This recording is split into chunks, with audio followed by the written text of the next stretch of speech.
Good morning guys. आज का हम सेशन चालू करते हैं। तो सबसे पहले मैं आपके चार्ट्स वगैरह दिखा देता हूँ जिन लोगों ने कल भेजे। सुनील प्रजापति सर आप आए हैं,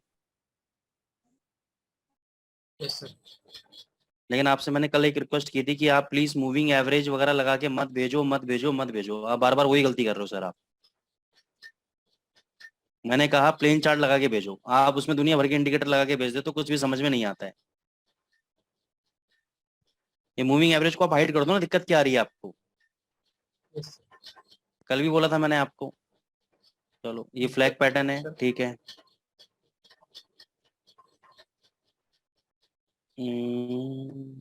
सिमेट्रिकल ट्रायंगल, ठीक है।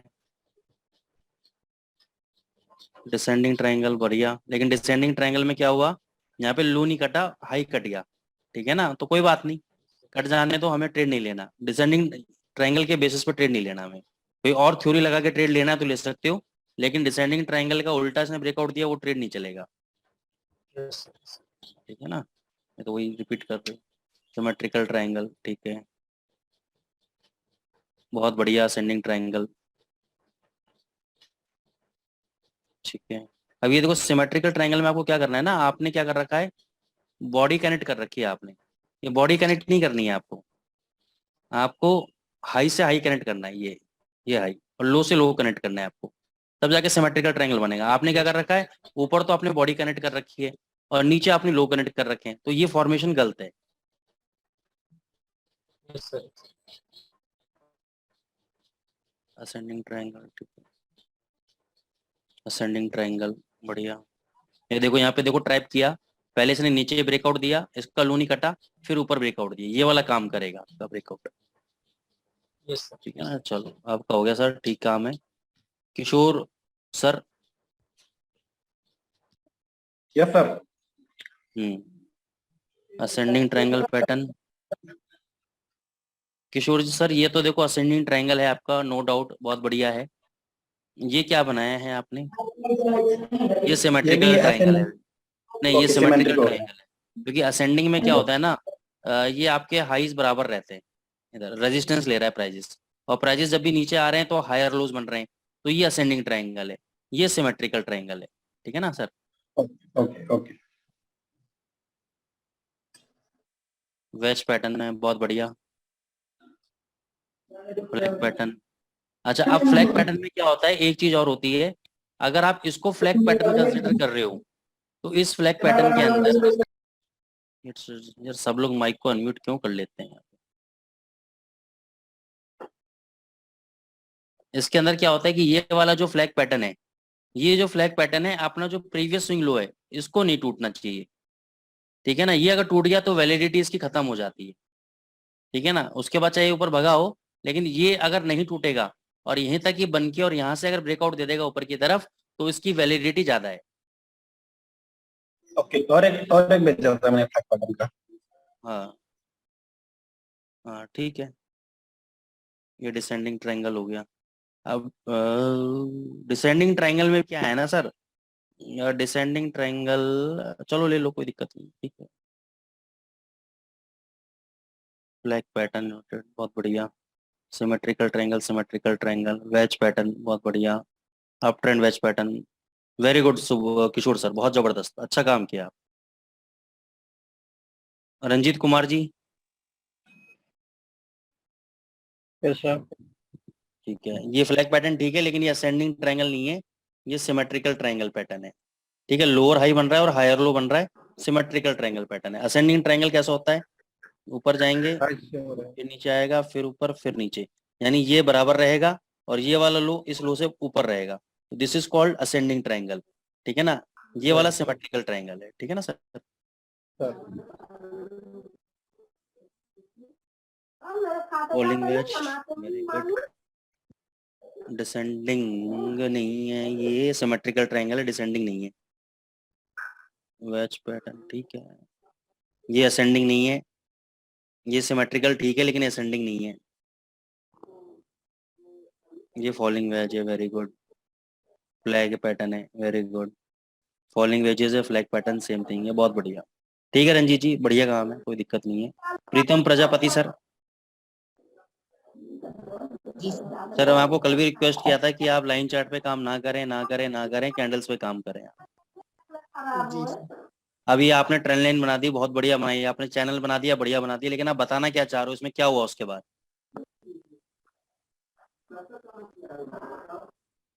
क्या हुआ इस चैनल के बाद? ऊपर गया, नीचे गया, क्या कहानी हुई? वो तो आपने बताया ही नहीं कुछ भी। तो ये मेरे लिए इनवैलिड है, कुछ भी नहीं है। अब ये चैनल है डाउन ट्रेंड, चलो यहाँ से दिख रहा है कि यहाँ से एक ब्रेकआउट आया है तो ऊपर भग गया, तो इसको भी क्या आपको पूरा दिखाना चाहिए था, यहाँ तक दिखाना चाहिए था। ठीक है ना, तो अभी मेरे को लग रहा है आपको प्रैक्टिस की सख्त जरूरत है। और ये भी देखो, ये जी इसको यहाँ तक खींचते है ना सर, और यहाँ तक यहाँ ब्रेकआउट मिलता तो अपने सेल कंडीशन आती है अपनी।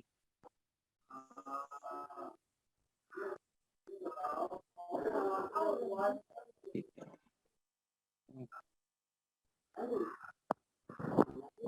नहीं सर, अभी थोड़ा सा आपका काम मेरे को सेटिस्फैक्टरी नहीं लगा प्रीतम सर। मेरे को लग रहा है कि अभी आपको कॉन्सेप्ट्स क्लियर नहीं हो रहे हैं, तो थोड़े से आपको मेहनत करनी पड़ेगी इसमें।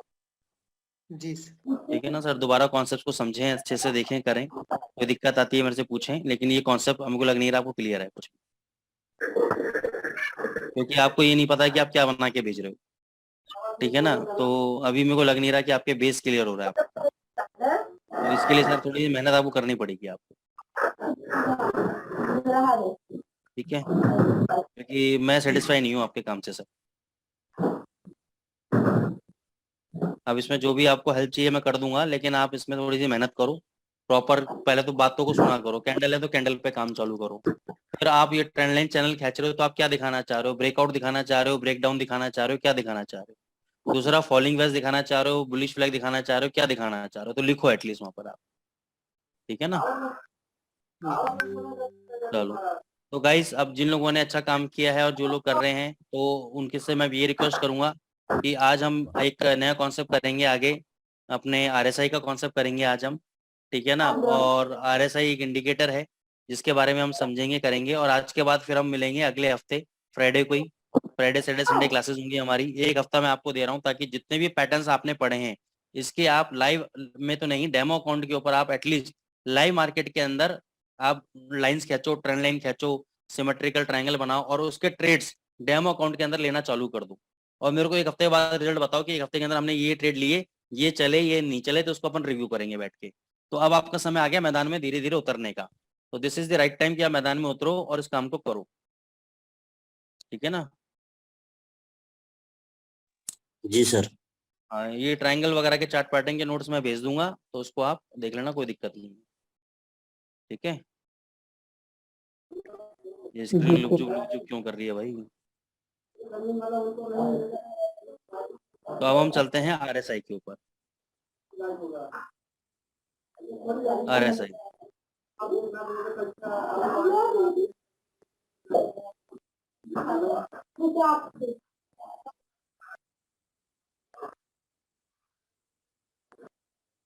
ये इतना क्यों लुक जुक कर रही है भाई, क्या हो गया?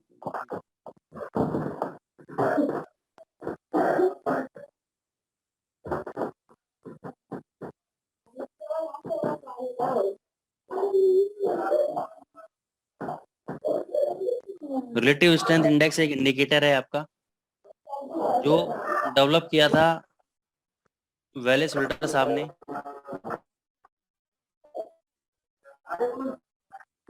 In the year 1979। Guys please अपने माइक को म्यूट रखें आप, शिवानंद जी। 1979 के अंदर इन्होंने इस इंडिकेटर का इजाद किया था। उन्होंने बोला था कि अगर हमें किसी भी करेंसी का या किसी भी स्टॉक का अगर मोमेंटम देखना हो, मोमेंटम पकड़ना हो, तो ये सबसे बेस्ट इंडिकेटर है। अगर हमें ओवरबॉट या ओवरसोल्ड अगर हमें देखना हो, तो ये सबसे बेस्ट इंडिकेटर है। अगर हमें डाइवर्जेंस अगर देखने हो, तो ये सबसे बेस्ट इंडिकेटर है आरएसआई। ठीक है, मोमेंटम, ओवरबॉट, ओवरसोल्ड, डाइवर्जेंस। ठीक है। अब ये काम कैसे करता है? जब भी आप आरएसआई का इंडिकेटर लगाओगे, जैसे कि यहाँ चार्ट पे हम जाते हैं, यहाँ पे आरएसआई लगा हुआ है, मैं लगा के दिखा देता हूँ। इंडिकेटर में जाएंगे अपन, लिखेंगे आरएसआई, आरएसआई लिखेंगे, रिलेटिव स्ट्रेंथ इंडेक्स करके इंडिकेटर आ जाएगा, इस पर क्लिक करेंगे अपन। इसको थोड़ा सा ऊपर ले आते हैं। इसके सेटिंग्स में जाएंगे। सेटिंग्स में देखो बाय डिफॉल्ट लिखा हुआ है 14 पीरियड की RSI। RSI लेंथ, लेंथ का मतलब है 14। 14 का क्या मतलब है, कोई बताएगा मेरे को? 14 डे का मूविंग एवरेज। हाँ 14 डे का मूविंग एवरेज। हाँ, मूविंग एवरेज नहीं, लेकिन ये है कि आपने कुछ हद तक सही बोला। ये पिछले 14 कैंडल के ऊपर कैलकुलेशन को परफॉर्म करेगा। RSI की जो भी कैलकुलेशन होगी, उस कैलकुलेशन को ये पिछले 14 कैंडल के ऊपर परफॉर्म करेगा। तो अब आपको ये समझ में आएगा कि अगर आप 1 मिनट पे RSI लगा रहे हो तो आपको अब ये पता रहेगा आपके बैक ऑफ द माइंड कि मैं करने क्या जा रहा हूँ। यानी मैं एक एक मिनट की पिछले 14 कैंडल के ऊपर मैं स्ट्रेंथ देखना चाह रहा हूँ, मोमेंटम देखना चाह रहा हूँ मैं। ठीक है ना? अब स्ट्रेंथ और मोमेंटम अगर मैं देखना चाह रहा हूँ, तो मैं क्या वो सही तरीका है कि मैं 1 मिनट के चार्ट पे RSI लगा रहा हूँ तो मैं पिछले 14 कैंडल, तो अब तक आपको ये नहीं पता था ये 14 है क्या। तो अब आप ये समझ लो कि जो भी टाइम फ्रेम आप यूज कर रहे हो, चाहे डेली चार्ट यूज कर रहे हो, चाहे 1 घंटे का यूज कर रहे हो या 1 मिनट का यूज कर रहे हो। 1 मिनट होल्ड करना दोस्तों। हाँ, 1 घंटे का यूज कर रहे हो चाहे 1 मिनट यूज कर रहे हो। एक यार, एक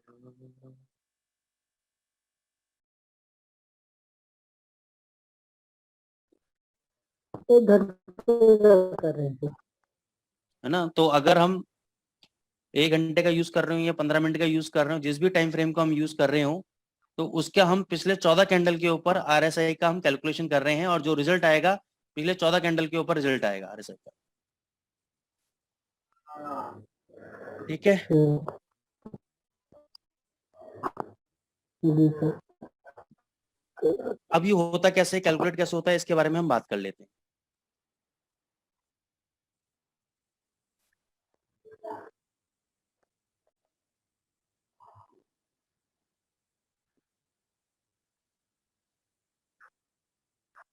जैसे कि RSI लिखा हमने 14 पीरियड का, RSI लिखा हमने 14 पीरियड का। अब RSI अगर हमने 14 पीरियड का लिखा, इसका क्या मतलब है? ये क्या करता है, इसका नेम पे जाओ, रिलेटिव स्ट्रेंथ इंडेक्स। ये पिछले 14 दिन में देखता है कि कितने दिन हमारे गेन के रहे यानी पॉजिटिव रहे और कितने दिन हमारे लॉसेस के रहे, नेगेटिव रहे। तो क्या ऐसा पॉसिबल है कि पिछले 14 दिन के अंदर अगर बाजार 9 दिन पॉजिटिव रहा है, प्लस में रहा है, और 5 दिन नेगेटिव रहा है, फिर भी बाजार टोटल अगर मैं बात करूं, तो टोटल पिछले 14 दिन के अंदर बात करूं तो कोई करेंसी नेगेटिव हो सकती है?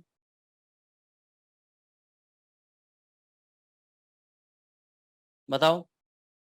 14 में से 9 दिन पॉजिटिव रहा है बाजार, 5 दिन नुकसान में रहा है, उसके बावजूद भी मैं कहूं कि पिछले 14 दिन की अगर मैं देखूं कि 14 दिन पहले करेंसी के रेट क्या थे और आज क्या क्या हैं, तो नेगेटिव हो सकते हैं। टोटल अगर इनका लॉस प्लस गेन निकालूं, नहीं अमूल जी हो सकते हैं बिल्कुल, क्योंकि मान के चलो 9 दिन में मेरे को गेन मिला 1-1% का, 9% का, और पिछले 5 दिन के अंदर मेरे को लॉस मिला 2-3% का, तो मेरा लॉस ज्यादा हो गया ना? समझ में आई बात? मैं पिछले 9 दिन के अंदर मेरे को मिला 1% का गेन, यानी टोटल मेरे पास आया 9%, और पिछले 5 दिन के अंदर मेरे को 3% का नुकसान जा रहा है, तो 5 15%, तो -15% हो गया ना, तो नेगेटिव रहा ना। तो इस फॉर्मूले से अगर हम जाएं तो ये निकालता है कि पिछले 14 दिन के अंदर गेनर्स ज्यादा थे, लूजर्स ज्यादा थे, या टोटल जो नेट पोजीशन अगर मैं गेन में से लॉस माइनस करूंगा, लॉस में से गेन माइनस करूंगा, तो अगर गेन ज्यादा रहे तो ये RSI का जो मुंह है, RSI का मुंह ऊपर कर देगा। अगर गेन कम रहे, लॉसेस ज्यादा रहे, तो RSI का मुंह नीचे कर देगा। तो ये बोलेगा कि भाई पिछले 14 दिन के अंदर अगर मैं बात करूं तो करेंसी के अंदर स्ट्रेंथ नहीं है, पिछले 14 दिन के अंदर इसने नेगेटिव ट्रेड ज्यादा दिए हैं, तो ये नीचे का मोमेंटम है। पॉजिटिव ट्रेड ज्यादा है या पॉजिटिव गेन ज्यादा हुआ है, तो ये ऊपर की तरफ है, तो इसकी स्ट्रेंथ अच्छी है। ये है आपका रिलेटिव स्ट्रेंथ इंडेक्स। तो ये फिर एक और फॉर्मूले में जाके डलता है। ठीक है ना? तो वो फॉर्मूला अभी मेरे को याद नहीं है, वो मैं ढूंढ के निकाल के दे दूंगा आप लोगों को। तो उस फॉर्मूले के अंदर जाके ये फाइनली इसकी वैल्यू निकलती है। अब वेलेस फिल्टर साहब बोलते हैं इसके अंदर कि इसमें 2 लेवल होते हैं बाजार के अंदर, एक 70 का लेवल होता है, एक आपका 30 का लेवल होता है। ठीक है? अब वो बोलते हैं हैं कि अगर 70 के ऊपर प्राइजेस जाते हैं, आरएसआई अगर 70 के ऊपर जाती है तो इसको बोलते हैं ओवरबॉट, और आरएसआई अगर 30 के नीचे आती है तो उसको बोलते हैं ओवरसोल्ड। तो जनरली पहले के जमाने में क्या होता था कि लोग ओवरबॉट जाता था प्राइजेस, लोग सेल कर देते थे कि प्राइजेस ओवरबॉट का मतलब है कि प्राइजेस में बहुत ज्यादा बाइंग हो चुकी है, प्राइजेस में बहुत ज्यादा खरीदारी हो चुकी है, अब प्राइजेस जो है आपके ऊपर नहीं जा सकते, अब प्राइजेस को नीचे आना ही पड़ेगा। ठीक है, अब ओवरसोल्ड में क्या होता था कि बहुत ज्यादा करेंसी की पिटाई हो चुकी है, बहुत ज्यादा स्टॉक की पिटाई हो चुकी है, अब इसको हमें बाय करना चाहिए, एक बार तो ऊपर आएगा आएगा। लेकिन दोस्तों आज के टाइम में ऐसा होता भी है और ऐसा नहीं भी होता। अगर इतना ही आसान होता तो मैं सिंपल, मेरे को आरएसआई लगानी थी, 70 के ऊपर जैसी कोई करेंसी जाती, उसका अगर रिलेटिव स्ट्रेंथ इंडेक्स उसका 70 के ऊपर जाता तो मैं वहां पे शॉर्ट कर देता, 30 के नीचे आता तो मैं बाय कर लेता, तो मैं पैसे पैसा बनाता। लेकिन ऐसा नहीं होता है। ठीक है, एग्जाम्पल के तौर पे ये देखो, ये आरएसआई यहाँ पे 30 के नीचे आई और यहाँ से देखो रिकवरी नीली पूरी नीचे नीचे आती रही, यहाँ पे और 30 के नीचे आई और नीचे गिरी, यहाँ पे 30 के नीचे आई और नीचे गिरी, फिर यहाँ पे जाके थोड़ी सी इसने अभी रिकवरी थोड़ी बहुत दी है। तो यहाँ से अगर मैं बात करता हूँ, जहाँ से स्टार्टिंग पॉइंट है ये वाला, ये है 1.0182, 182 से, और ये नीचे गिर गया 9907, यानी 200-250 पे ये गिर चुका है और अभी तक आपको ज्यादा रिकवरी का बेनिफिट भी नहीं हुआ है। तो इस माध्यम से अगर आप चलोगे तो लॉस में रहने के पूरे चांसेस हैं, जो कि यूक्रेन और रशिया क्राइसिस के अंदर लोगों ने देखा, वॉर के अंदर, कि लोग पहले एवरेज कर रहे थे, 70 के ऊपर जाता था बेच देते थे, अब कई बार काम कर जाता है। कैसे काम करता है, देखो 70 के ऊपर गया, यहाँ पे आपको वेट करना है पहली बेरिश कैंडल, ये पहली बेरिश कैंडल मिली 2 घंटे की। अब ये बेरिश कैंडल का वेट क्यों करते हैं, क्योंकि देखो जब तक ग्रीन कैंडल चल रही है इसका मतलब क्या, लोग बाइंग ज्यादा कर रहे हैं, स्मार्ट मनी ज्यादा बाइंग कर रहे हैं। अब करेंसी कब गिरेगी, तो बताएगा करेंसी कब गिरेगी, जब सप्लाई ज्यादा होगी। तो जब तक हम लोग क्या करते हैं,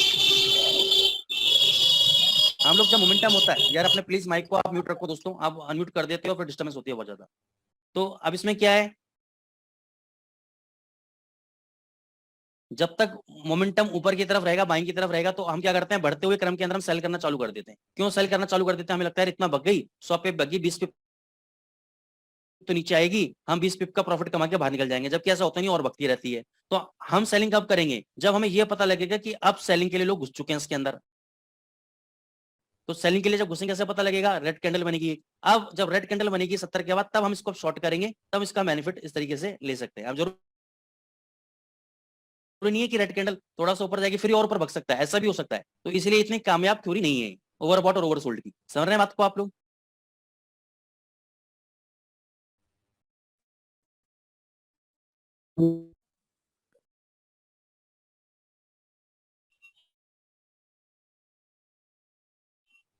तो गाइस, जब आपकी कोई भी क्वेरी, मैंने आपकी परमिशन हटा दी है क्योंकि आप लोग मान नहीं रहे हो, बार बार माइक को अनम्यूट कर देते हो, तो अब आप लोग नहीं कर, चाह के भी नहीं कर पाओगे अनम्यूट अपने आप को। तो अगर आपकी कोई क्वेरी है चैट बॉक्स में लिखें या हैंड रेस करें।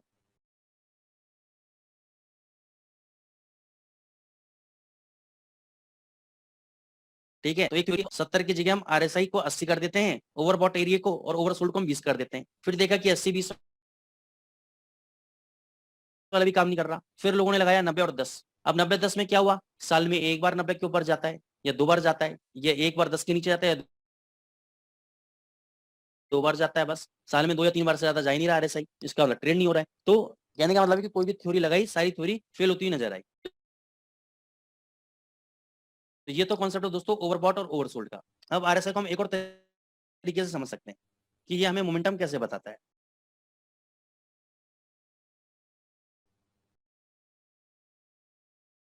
ये मान के चलो गाड़ी का आपका स्पीडोमीटर है,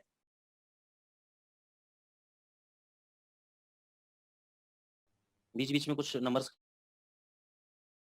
आ जाऊंगा मैं।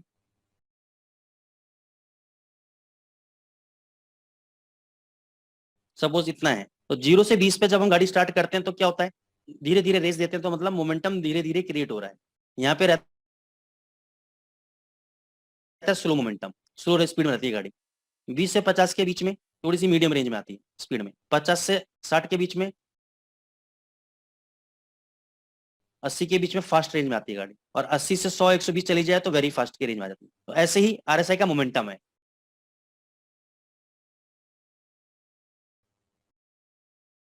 आरएसआई के अंदर एक और लाइन होती है मिडिल लाइन 50 की। तो ऑथर बोलता है इसका कि आरएसआई जब नीचे से ओवरसोल्ड से अगर ओवरबॉट की तरफ जा रही है, यानी 50 को काट रही है, तो इसका मतलब अब यहां से मोमेंटम गेन होना चालू हो जाएगा। अब यहां से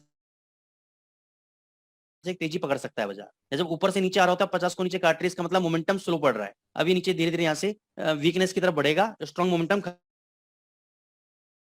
खत्म होता जा रहा है। तो ये जो 50 की मिडिल लाइन है, ये आपका काम करेगा मोमेंटम का, कि 50 के ऊपर तेजी, 50 के नीचे मंदी। ठीक है,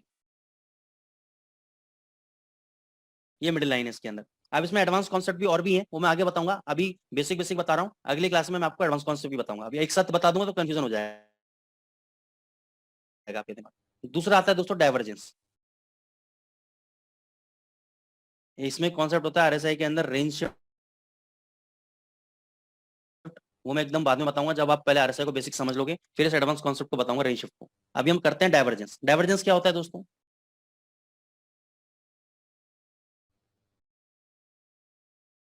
prices higher high higher low बनाते जा रहे हैं।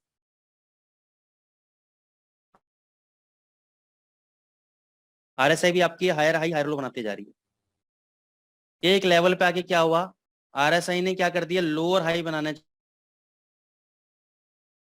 चालू कर दी। लोअर हाई का मतलब क्या है कि अब आरएसआई बोल रहा है कि भाई मेरे अंदर ट्रेंड के अंदर स्ट्रेंथ नहीं है, मोमेंटम नहीं है।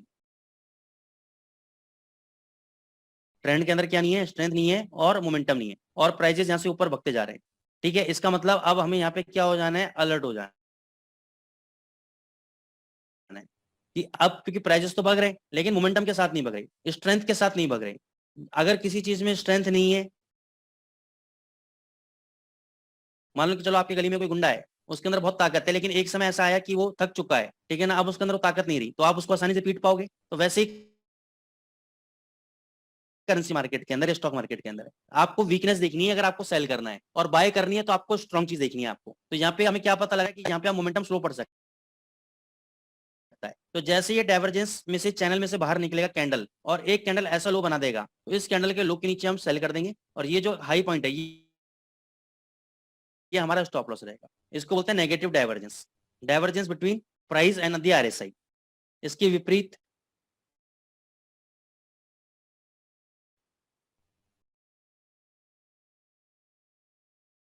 Prices lower high lower low बनाते जा रहे हैं, आरएसआई भी आपकी लोअर हाई लोअर लो बनाती जा रही है। At certain point of time RSI आपकी हायर लो बनाती जा रही है, ऊपर की तरफ आ रही है। प्राइजेस आपके नीचे की तरफ आ रहे हैं। इसका मतलब क्या है, प्राइजेस नीचे तो आ रहे हैं लेकिन इसमें स्ट्रेंथ नहीं है, क्योंकि आरएसआई अब विपरीत दिशा में चलने लग गई। तो यहाँ पे अब एक हम चैनल ड्रॉ करेंगे, जैसे यहाँ पे हमें ब्रेकआउट मिलेगा हम बाय कर लेंगे। इसको बोलते हैं डाइवर्जेंस, एग्जाम्पल के तौर पे। और ये डाइवर्जेंस दोस्तों इतनी जबरदस्त चीज है कि इसमें अगर आपने थोड़ा सा दिमाग लगा लिया तो आप जबरदस्त पैसा बनाओगे आप। देखो यहाँ पे भी नहीं है,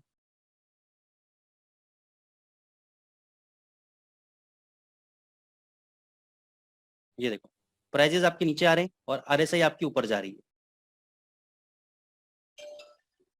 प्राइजेस नीचे आ रहे हैं, आरएसआई आपकी ऊपर जा रही है। एक मिनट होल्ड करना दोस्तों।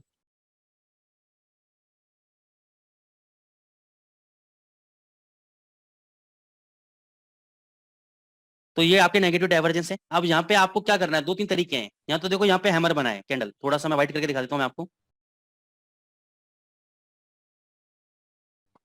यहाँ पे हैमर बना है, ठीक है ना। अब ये हैमर बना है, दूसरा ये डाइवर्जेंस भी है, तो ये बहुत स्ट्रॉन्ग पॉइंट है यहाँ पे बाय करने के लिए। फिर अगला कैंडल देखो इन्वर्टेड हैमर बना, उसका लो नहीं कटा, तो यहाँ से जबरदस्त पॉइंट है, छोटे से स्टॉप लॉस के साथ इतना बड़ी रैली आप खेल सकते हो उसके अंदर। ये आपको 1:2 छोड़ो 1:3 तक आपको लेके जाएगा। अनिल जी अगर प्राइसेस नीचे आ रहे हैं तो वो मोमेंटम नहीं है उसके अंदर, मतलब समझ रहे हो, वो नौ सिक्के लोग हैं। 9 सिक्के का मतलब क्या हुआ कि सपोज मान के चलो प्राइसेस नीचे आ रहे हैं, मैं बोल रहा हूँ अनिल जी इसको शॉर्ट कर दो, प्राइस नीचे जाएंगे। आपने कहा नहीं सर अभी नहीं जाएंगे, अभी तो ये ऐसे ही बेवकूफ बना रहा है। फिर प्राइजेस और नीचे आ गए, अब आपको लगने लगा कि यार अब ये नीचे जाएगा, आप बिल्कुल नए बंदे हो मार्केट के अंदर, आपने कहा अब इसको सेल कर दो। जबकि आरएसआई क्या हुआ, रिलेटिव स्ट्रेंथ इंडेक्स ऊपर आ रहा है इसका, ठीक है ना। तो इसका मतलब ये मोमेंटम के साथ नीचे नहीं आ रहे प्राइजेस। प्राइजेस नेगेटिव तो हो रहे हैं, लेकिन अगर मैं पिछले 14 दिन की आरएसआई कैलकुलेट करूंगा तो आरएसआई की वैल्यू जो है, मोमेंटम जो है उसका, वो पॉजिटिव जाते हुए नजर आ रहा है। वो कह रहा है कि भाई अब इसमें नीचे जाने की क्षमता नहीं है, अब यहां से ये पलट सकता है, तो इसलिए आरएसआई आपका ऊपर आ रहा है। ये जो लोग हैं सेलिंग कर रहे हैं, कम क्वांटिटी में सेल कर रहे हैं, धीरे धीरे करके सेल कर रहे हैं, तो ये स्मार्ट मनी नहीं है, ये रिटेल ट्रेडर्स हैं, आपके और मेरे जैसे लोग जो ट्रैप होते हैं नीचे के लेवल पे, ये वो लोग हैं।